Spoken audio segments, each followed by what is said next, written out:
Mrs. Irene Obum-Neme, a pregnant woman and the wife of Stephen Obum-Neme Nwosu, who was allegedly shot dead on Valentine's Day around Amufi Junction along Benin Agbo Road in Benin City, the Edo state capital, has cried out to well-meaning individuals and civil society organizations to help her prevail on President Bola Ahmed Tinubu, the Chief of Defense Staff, General Olufemi Oluyede, and the 4th Brigade of the Nigerian Army to bring the suspected murderer of her husband to justice, stating that she has no knowledge if the soldier who allegedly committed the murder is actually being prosecuted, saying, till date, the family has no information about the identity of the alleged killer or any legal action taken by the military authority to make the killer soldier face full wrath of the law, adding that the corpse of her husband has been in the mortuary since the incident occurred on February 14, 2026, because the family believed if the husband is buried,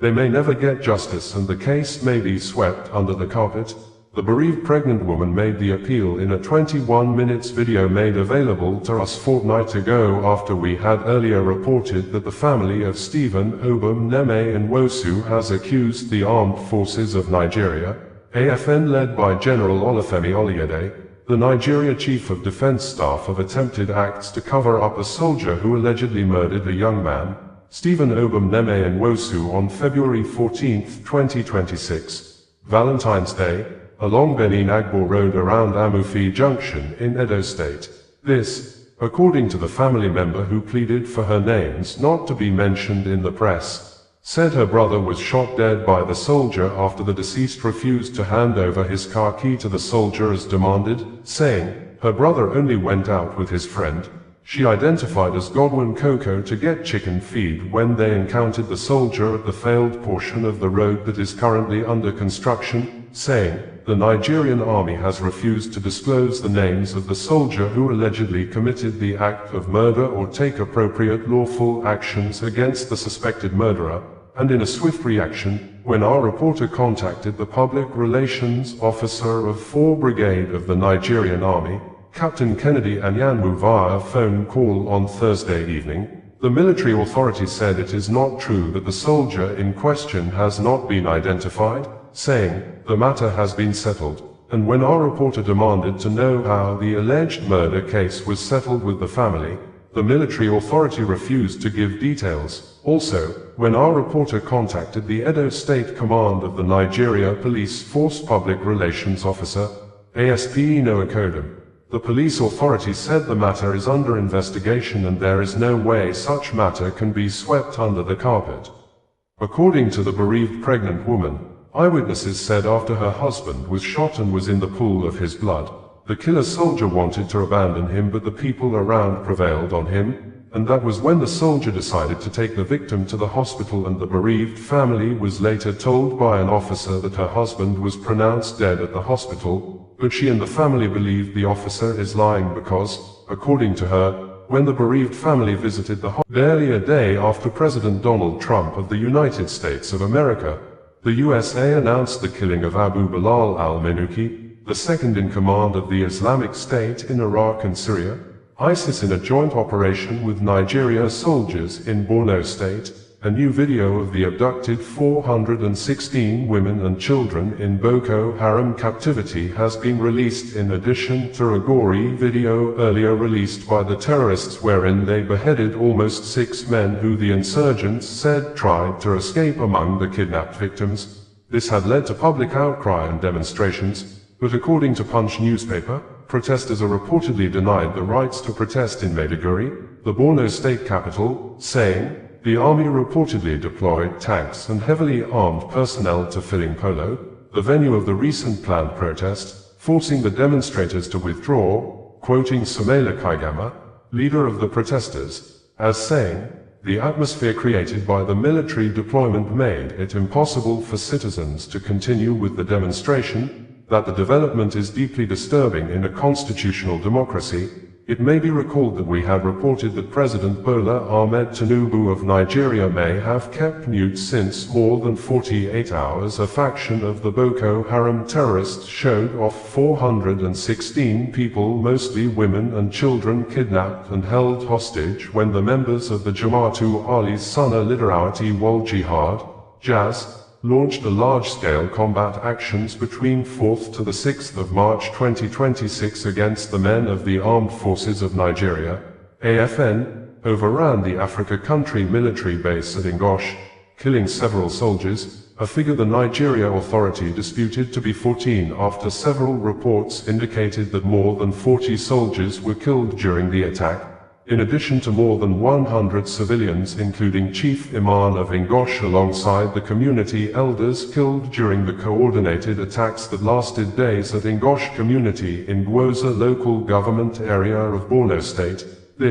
During the attacks, numbers of people were also taken hostage by the insurgents, with speculations indicating that the hostages are apparently being held at the rugged terrain of the Mandara Mountains, which sit wide across the Nigeria border with Cameroon. In the released video, one of the spokespersons of the Boko Haram group said they decided to release a proof-of-life video of the 416 women and children in their captivity, following the demands made across to them by the Borno South Youths Alliance, Bossia, and according to the statement issued by the Bossia when they made the video public on Friday, April 10, 2026. The youths group called on federal government and governments at all levels to ensure the hostages are released, saying specifically that, "We have witnessed cases in states such as Sokoto, Zamfara, Katsina, and Kebbi where abducted victims regained freedom following interventions by individuals such as Sheikh Ahmed Gumi.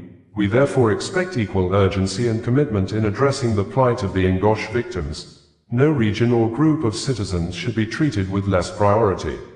In one of the recent videos sent by the Boko Haram terrorists to the Borno Youths group, the group said, "It may not be wrong to say one of the major root causes of crimes, poverty, poor healthcare, suicides, killings and avoidable deaths today in the world is superstitious beliefs mixed with severe psychological manipulation, religious and spiritual delusions that often lead to family members abandoning their loved ones, especially their parents for fear of being bewitched, doomed or suffered from the delusional curse or spell superstitiously believed had been placed on their parents or loved ones, and this act, do also lead to the accused family members committing suicides or being banished, beaten, or even killed by jungle justice, and in line with the numerous cases documented globally and locally, we have seen where individuals have committed murder or caused death due to acute spiritual delusions, which in psychiatry, these are often diagnosed as cases of religious psychosis, schizophrenia, or clinical lycanthropy, where the perpetrator cannot separate objective reality from spiritual hallucinations. This may interest you to know that in August 2025, at Atwood Lake in Ohio, United States of America, USA, an Amish mother obviously suffering from a severe spiritual delusion, drowned her 4-year-old son in Atwood Lake. Investigators revealed that both she and her husband believed God was speaking directly to them, demanding ritualistic tasks to prove their worthiness, and as such, she explicitly told the police that the Lord wanted her to perform the sacrifice. This may not also be different from the case of a 22-year-old Nigerian and an engineering student named Benjamin Abenem, whose life seems to heavily revolved around his church, who suffered a sudden psychiatric break in 2025 after his family initially mistook his erratic behavior for a standard demonic attack rather than a medical issue, allegedly driven by the delusion that his mother and sister were witches spiritually plotting to destroy him. He, as a result of that, attacked his family, resulting in the death of his mother, but he was later diagnosed with schizophrenia under clinical custody. It may be recalled that one of the most famous historical cases of spiritual psychosis in the United Kingdom, UK, was the murder of Robert Dadd in 1843 by his son. The English artist, Richard Dadd, stabbed his father to death on account of a delusion that his father was actually the devil in human form, and that he had been chosen by God to battle the forces of evil. This act made him to spend the remainder of his life in psychiatric facilities, and in 2008, a passenger inside a Greyhound bus in Canada Vince Lee killed a stranger, Tim McLean. Lee claimed that the voice of God told him McLean was an alien or a demon, and that if he did not kill him immediately, the man would come back to life and kill everyone else on the bus. And one of the most recent cases of crimes caused by superstitious beliefs occurred on Friday, the 9th of May 2026 at Umuazili area of Awo Omama community in Oru East local government area of Imo State when Michael Akujiobi killed his uncle and two other elderly people on the ground that they were the evil forces behind his misfortunes and problems in the family. The suspected murderer, who said he returned from Lagos State to his country home in 2018 to wage war against spiritual forces so that his father's name wouldn't go. Edo State Command of the Nigeria Police Force, NPF, has announced the arrest of some serving and already dismissed police officers who worked together as a criminal gang terrorizing members of the public in Edo State. The State Commissioner of Police, Monday Agbonika, who made this known in a press release made available a few hours ago, said the arrest was a major breakthrough against the suspected criminal elements pretending to be law enforcement officers to perpetrate heinous crimes within the state capital, Benin City and its environs. It may be recalled that there have been outcry by residents in Edo State that law enforcement officers are committing or participating in criminal activities in the state. Specifically, in August 2025, some of policemen alongside some civilians were accused of abducting a resident in Benin City. The syndicate was said to have used the silver Toyota Yaris to terrorize citizens, seizing their phones and belongings through intimidation and armed robbery.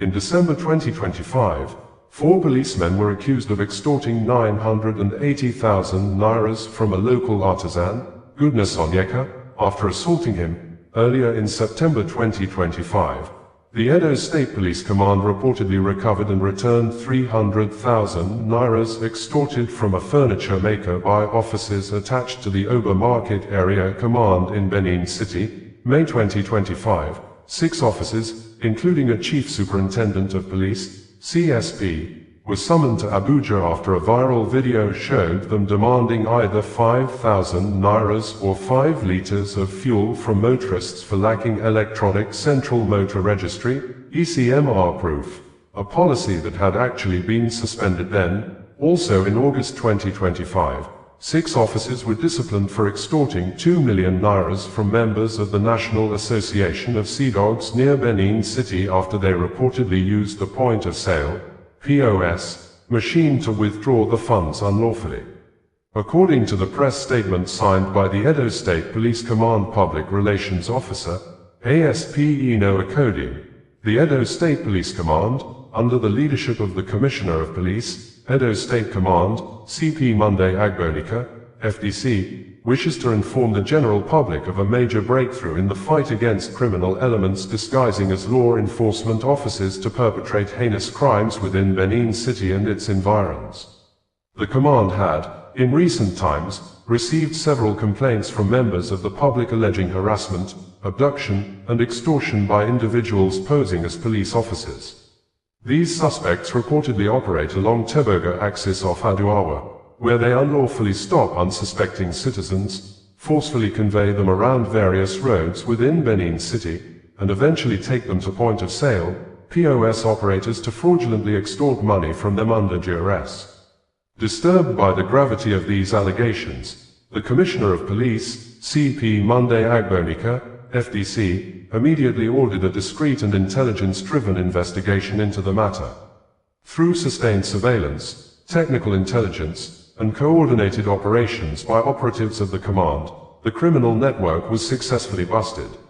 The following suspects have been arrested in connection with the family of Stephen Obum Neme and Wosu has accused the armed forces of Nigeria, AFN led by General Olufemi Oluyede, the Nigeria Chief of Defense Staff, of attempted acts to cover up a soldier who allegedly murdered a young man, Stephen Obum Neme and Wosu, on February 14, 2026, Valentine's Day, along Benin Agbo Road around Amufi Junction in Edo State. This, according to the family member who pleaded for her names not to be mentioned in the press, said her brother was shot dead by the soldier after the deceased refused to hand over his car key to the soldier as demanded, saying, her brother only went out with his friend, she identified as Godwin Koko, to get chicken feed when they encountered the soldier at the failed portion of the road that is currently under construction, saying, "The Nigerian army has refused to disclose the names of the soldier who allegedly committed the act of murder or take appropriate lawful actions against the suspected murderer,"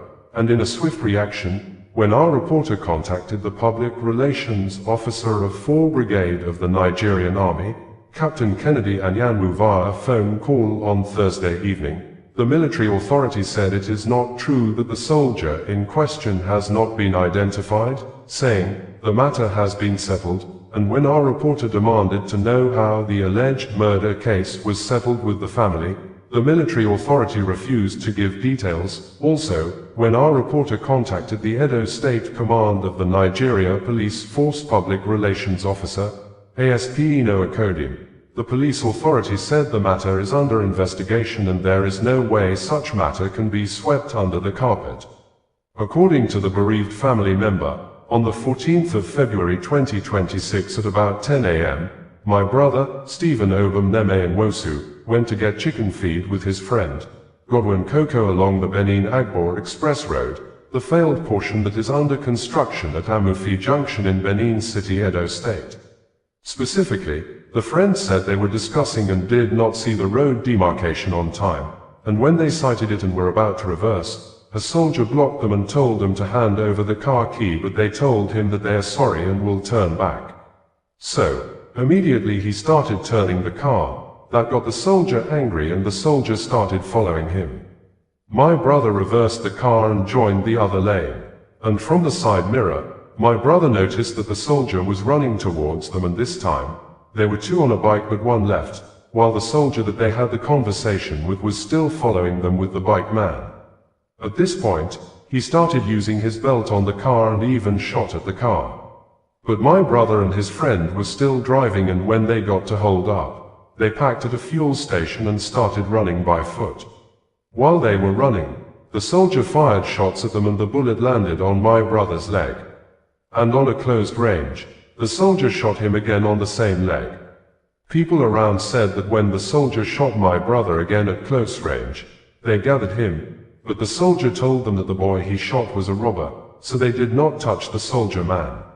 The soldier was the same person that carried the victim to the hospital, but the hospital they mentioned, when we went there, the doctor said he had no such patient. President Bola Ahmed Tinubu of Nigeria may have kept mute since more than 48 hours. A faction of the Boko Haram terrorists showed off 416 people, mostly women and children, kidnapped and held hostage when the members of the Jama'atu Ali's Sunnah Liderati wal Jihad, JAZ, launched a large-scale combat actions between 4th to the 6th of March 2026 against the men of the Armed Forces of Nigeria, AFN, overran the Africa country military base at Ngosh, killing several soldiers, a figure the Nigeria authority disputed to be 14 after several reports indicated that more than 40 soldiers were killed during the attack, in addition to more than 100 civilians, including Chief Imam of Ngosh alongside the community elders, killed during the coordinated attacks that lasted days at Ngosh community in Gwoza local government area of Borno State. During the attacks, numbers of people were also taken hostage by the insurgents, with speculations indicating that the hostages were apparently being held at the rugged terrain of the Mandara Mountains, which sit wide across the Nigeria border with Cameroon. That aside, one of the spokespersons of the Boko Haram group said they decided to release a proof-of-life video of the 416 women and children in their captivity, following the demands made across to them by the Borno South Youths Alliance, Bossia, and according to the statement issued by the Bossia when they made the video public on Friday, April 10, 2026, the youths group called on federal government and governments at all levels to ensure the hostages are released, saying specifically that, "We have witnessed cases in states such as Sokoto, Zamfara, Katsina, and Kebbi where abducted victims regained freedom following interventions by individuals such as Sheikh Ahmed Gumi. We therefore expect equal urgency and commitment in addressing the plight of the Ngosh victims. No region or group of citizens should be treated with less priority." In the footage, several women and elderly men were interviewed by the Boko Haram spokesperson. The kidnapped victims' pleas centered on three main points directly addressed to President Bola Tinubu, Vice President Kashim Shettima, and Governor Babagana Zulum, begging the president and governor to find a way to bring them home within the shortest possible time. The captives expressed fear that a direct military assault on the camp where they are being held could result in the deaths.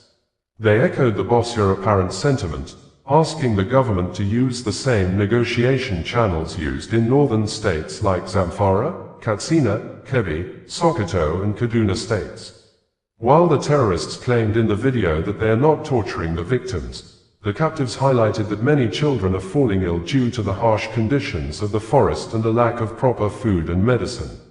The Borno South Youth Alliance, Bosnia, in a statement signed by its president, Sumaila Ibrahim Kaigama made available on Friday alongside the proof of life video, said it wishes to inform the public that we have been actively and discreetly mediating for the release of our southern Borno brothers and sisters who were abducted when insurgents overran Ngosh. Following days of engagement, discussions, and humanitarian appeals, we were provided with an official figure of Edo State House of Assembly Speaker, Blessing Sheriff Agbebaku has confirmed the killing of Brigadier General Asani Brema, the commander of the 29 Task Force Brigade in Operation Haddon Kai when the Brigadier General and his troops came under the coordinated multiple attacks launched by the Islamic State of West Africa Province, ISWAP at Benishek community in Kaga local government area of Borno State early morning night on Thursday, an attack the Nigeria Defense Headquarters had on Thursday denied the Brigadier General was ever killed alongside his soldiers, insisting the general was alive until Friday morning. The Edo State House of Assembly Speaker, who is also one of the prominent kinsmen of the high-ranking soldier, announced the death of the Brigadier General on behalf of the people of Owen ethnic group in Edo State. President Bola Ahmed Tinubu, who probably tried to avoid contradicting the statement of denial issued by the Nigeria Defense Headquarters, mourned the deaths and killing of the country soldiers, by thus, simply and apparently logically stating that, I extend my condolences to the families of our gallant soldiers, led by Brigadier General Asani Brema, who made the ultimate sacrifice in the defense of our country today in Borno State. According to the condolence message made available by the Special Advisor on Media to the Edo State House of Assembly Speaker and a prominent broadcaster in the state-owned Edo Broadcasting Service, EBS, Ivy Adodo Ebejele, the Edo State House of Assembly Speaker, Blessing Agbebaku said, on behalf of the entire Assembly and the good people of Owen Nation, mourns the painful loss of our gallant son, Brigadier General O.O. Brema, who paid the ultimate price in service to our dear nation, Nigeria. His bravery, sacrifice, and unwavering commitment to the peace and unity of our country will never be forgotten. He stood as a shield for the nation and a symbol of courage for generations to come. This tragic loss is not only a blow to the Nigerian army but a deep wound to Owen land, Edo State, and the nation at large. We are proud of his service, even in grief. We extend our heartfelt condolences to his family, the Nigerian Armed Forces, and all who mourn this hero. May the Almighty grant his soul eternal rest and give us all the strength to bear this irreparable loss. Rest on, brave son of Owen. Your sacrifice will forever speak. President Bola Ahmed Tinubu, in a condolence message issued through the Office of the Special Advisor on Media and Strategy to the President, Bayo Onanuga, said, expressed deep sadness over the loss of the brave soldiers of the 29 Task Force Brigade, Operation Haddon Kai, who died in a coordinated terrorist attack on their camp in Benishek, Borno State. The President also expressed heartfelt condolences to the military and the families of the soldiers, urging them to take heart in the face of the unfortunate loss. The Defense Headquarters confirmed the attack and the tragic loss of lives, which occurred early Thursday, April 9, 2026.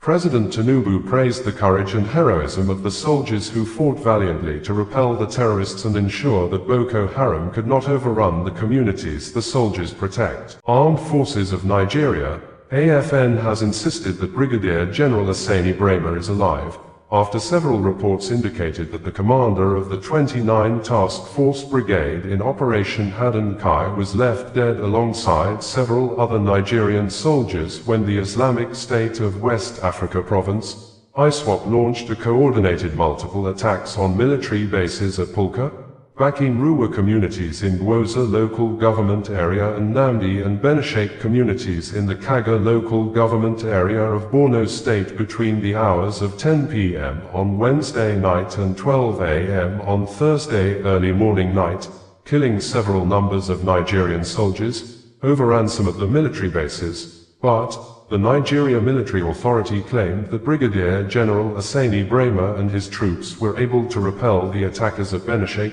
saying, "The Brigadier General is alive and not dead," as widely reported in some media platforms. In addition, the Nigerian Defense Headquarters in a press statement issued a few hours ago by Major General Michael Onoja, admitted that some numbers of Nigerian soldiers were left dead during the attacks but refused to state the total numbers of soldiers killed by the attackers. Accordingly, the army said, regrettably, the encounter resulted in the loss of a few brave and gallant soldiers who paid the supreme price in the line of duty.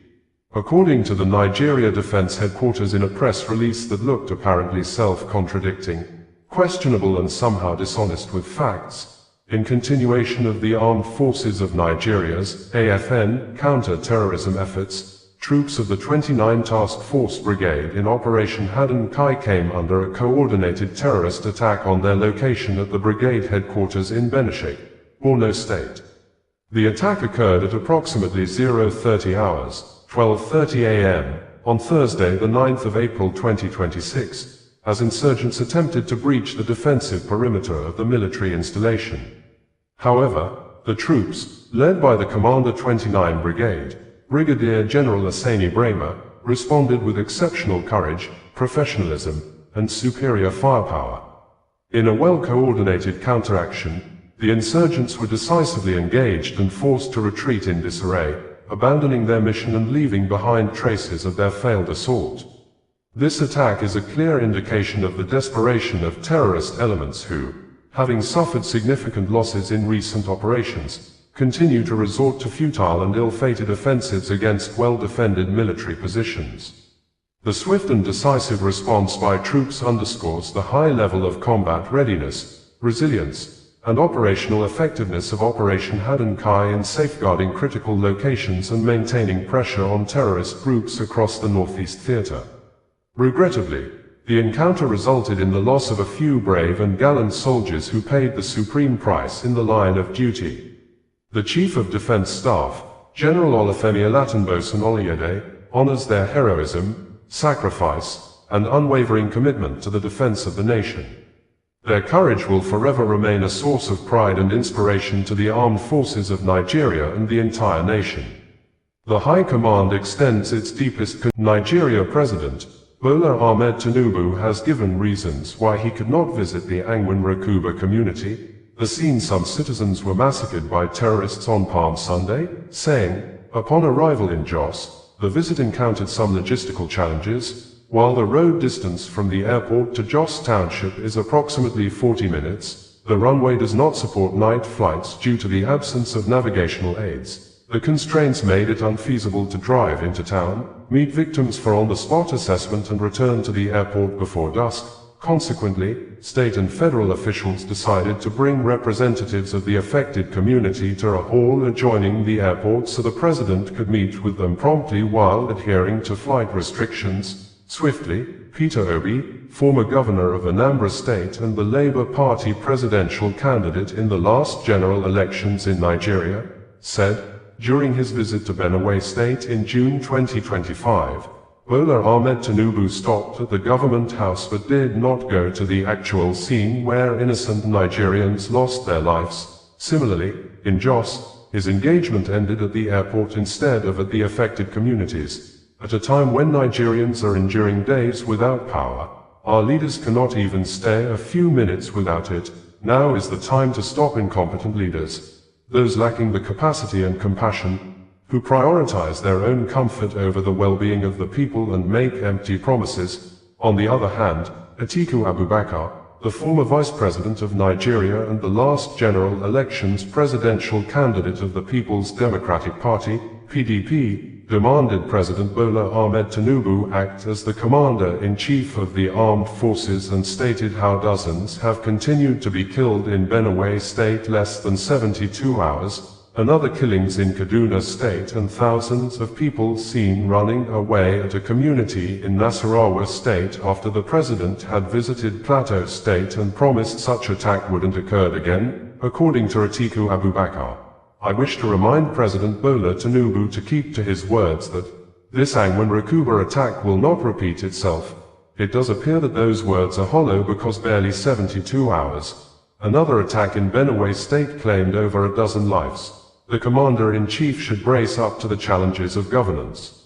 President Bola Ahmed Tinubu, through the Office of the Special Advisor to the President on Information and Strategy, Bayo Onanuga on April 3, 2026 in a statement said, President Tinubu's itinerary for Thursday included two main engagements, receiving the Chadian President, Mahamat Idris Deby Itno, and proceeding to Iperu, Ogun State. After Governor Caleb Mutfwang's briefing, President Tinubu suspended the trip to Ogun. Overnight, the presidential villa made arrangements for the visit to Jos, with presidential assets quickly deployed.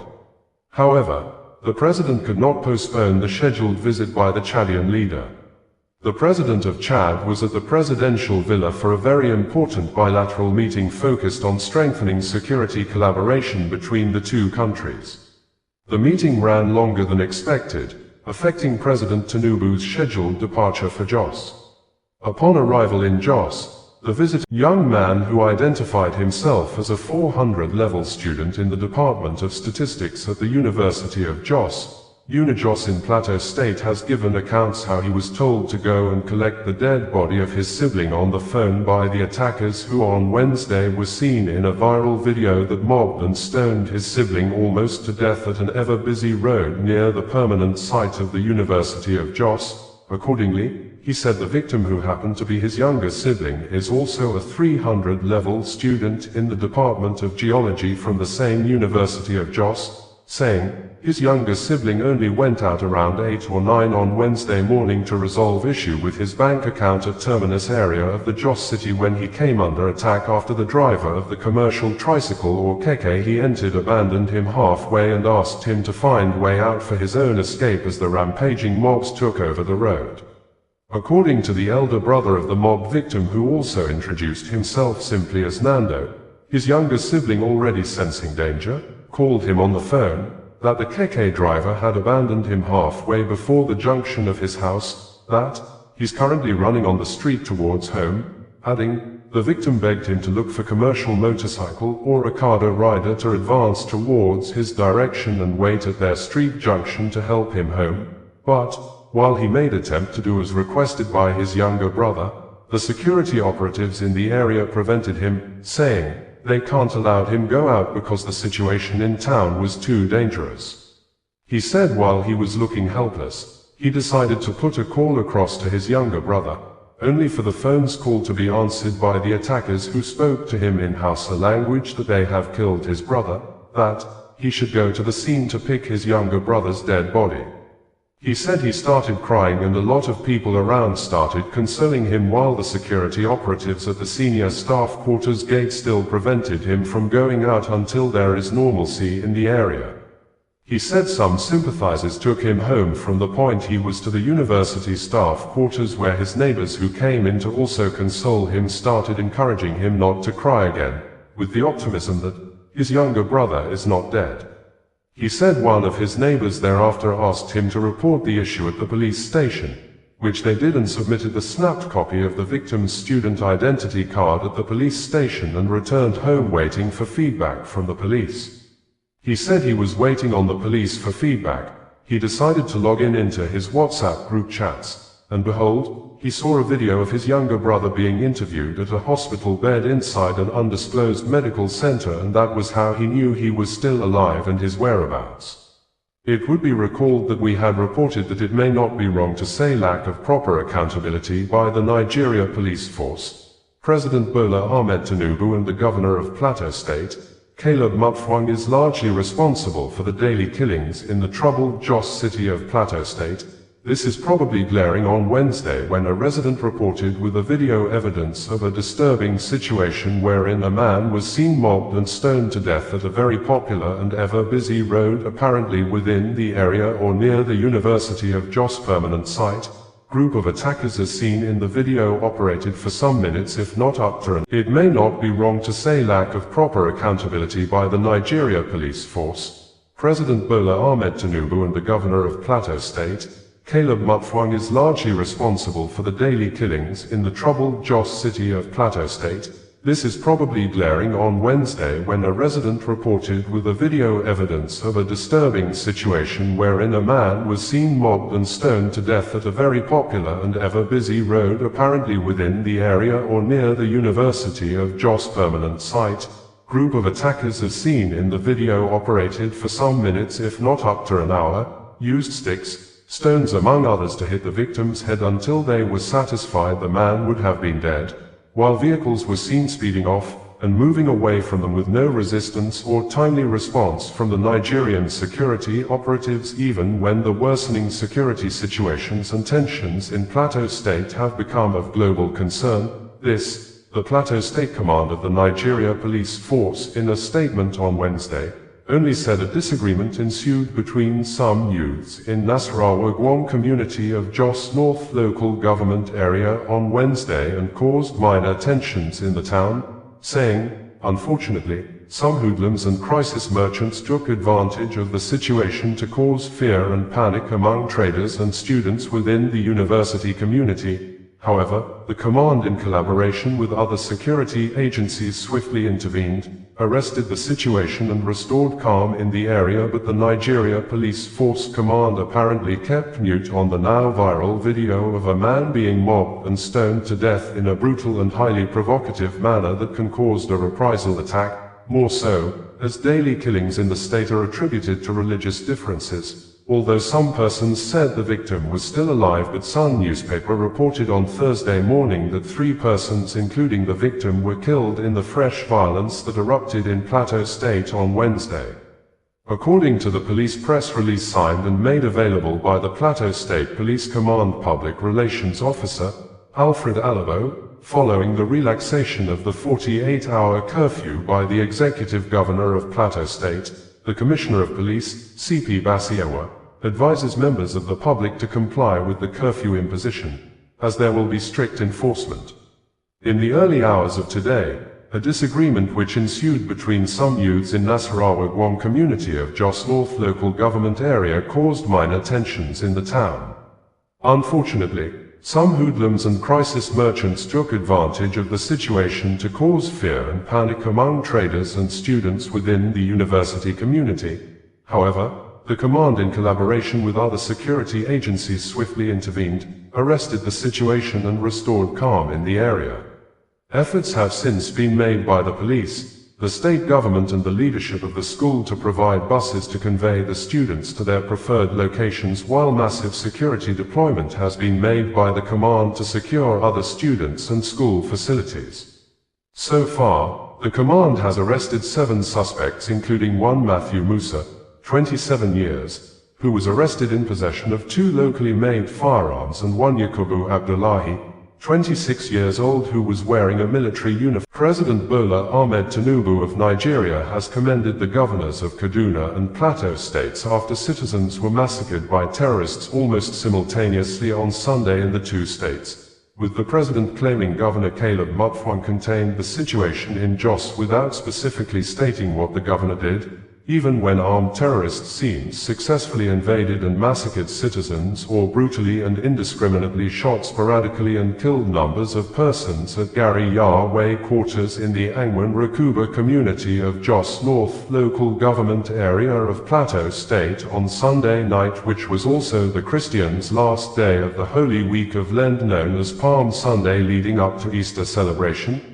Residents said the terrorists raided the community and operated for a long period of time that lasted up to an hour without resistance or any action from government. Some even accused men of the armed forces of Nigeria, AFN of allegedly aiding and giving cover to the terrorists to escape, specifically, one of the youth's leaders in Plateau State who spoke with a prominent Nigeria social media personality, Martins Vincent Otts aka Veridakman, who visited the scene of the crime, said, Nigeria's soldiers prevented the youths from going after the terrorists and stood in between the gaps shooting at the youths while the terrorists escaped. But, in a swift reaction on Tuesday, Nigeria Army Authority debunked the claim that the soldiers gave the terrorists a cover, saying, the soldiers arrived the scene with 4 gun trucks after the terrorists have left due to long distance and acted professionally without stating what the soldiers did, professionally, before the Sunday massacre. On Friday,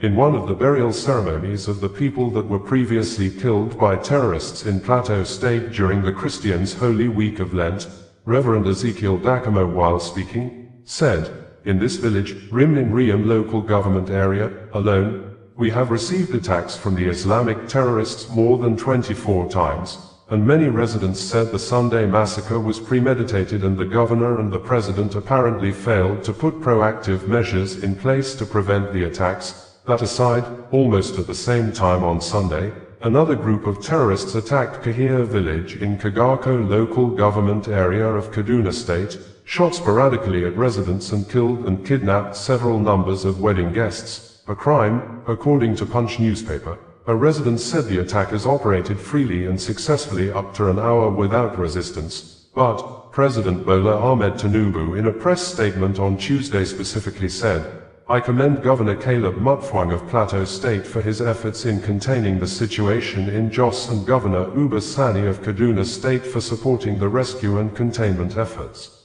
Apparently reacting to the worsening security situation in Nigeria shortly after the president's press release was published on Tuesday, Lieutenant General Tukur Buratai, former Nigeria Chief of Army Staff, posted a video in his verified Facebook social media account, with a statement, History, Maiduguri, Nigeria, year 2017. For the first time in years, the Nigerian army conducted military drills in the Sambisa forest, which previously had been a stronghold for Boko Haram. Voice of America, VOA was Bringing you the news in a more digital way.